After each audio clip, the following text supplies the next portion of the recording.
All right, we're here at Mobile Convention 2015 Amsterdam. I'm here with Brill. Mark, you are the brand strategist. 50%, another 50% of your time you spend as a lecturer at Birmingham City University. Yeah. So, what do you teach there? So I teach, it's a master's course called Future Media, and what we're trying to do is to understand where all of this advertising and marketing is going. So I like to say we teach the jobs that have yet to be invented. All right, wonderful. So you've just finished your presentation, and it was this one example that really resonated with me. Can you tell us about Brad the toaster? Brad the toaster. So what's interesting about Brad is he came out of it was actually an art school project.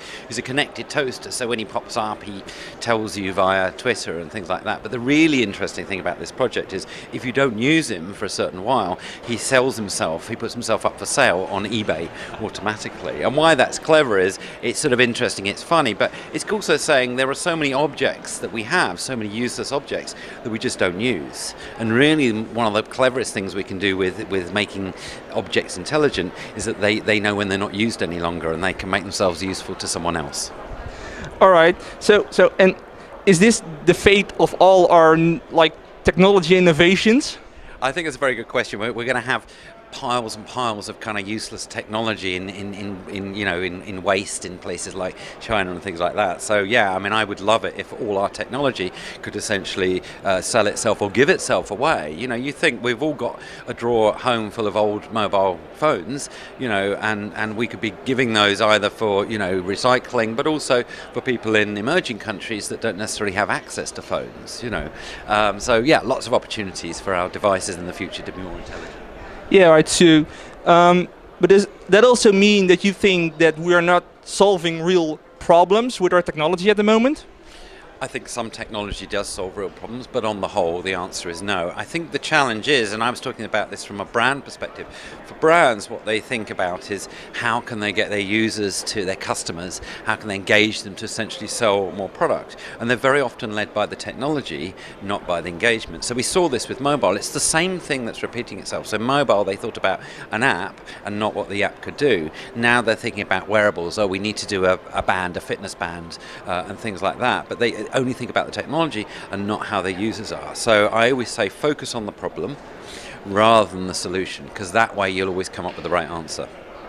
All right. Can you give us an example of like a brand that's really doing this very well? Yeah, I think there's in the wearable space, there's two that I'll mention. Firstly was a campaign, a tactical campaign from Nivea, where they created a printed wristband, and it used beacon technology, and you could put that on your child, and if they went out of range on the beach, then it set up an alarm on an app on your phone. And that's simple, effective, very cheap, and it solves the problem. The other people who've solved the problem very well is Disney with their Magic Band. Now they've done that through $1 billion investment, but what it is, it's a band and it arrives before you go in the park, and all the way through you can check into the rides, but you can also use it in the restaurants. So as you walk into the restaurant, it knows you've gone through the door. When you sit down, it knows where you're sitting. The waiters know where you are and what you've ordered, and it also does payments. So when you're ready to go back to the park for your next ride, you simply just leave the restaurant. And that is the kind of frictionless experience that people want. It's not about the technology itself, it's about providing the best possible experience for the user. Right, so it's really like trying to solve real problems for real users. So you also said that one of the biggest problems we are currently facing is lack of sleep. That's all, like 50% of people have this problem. When are we going to solve that problem? Well, it's funny you should mention that, because something I didn't bring up in my talk today is an idea that I'm trying to develop called the dream pillow. So rather than having just simply, so you can wear a fitness band at the moment, and I don't do that for sleep because I don't want to know how bad my sleep has been. It doesn't help me at all. But what I'm hoping with the Dream Pillow, it'll actually do things like measure your brain waves as well, and you can combine that with something like a fitness band, and from that you can analyze all of your sleep and work out what's good about it and what's not so good about it. But eventually what I really hope, if the technology gets there, is the Dream Pillow can actually record your dreams and you can replay them in the morning, and this will be a helpful tool for people like artists and psychologists. All right, very interesting. All right, thank you very much, Mark, and have fun at the event. Great.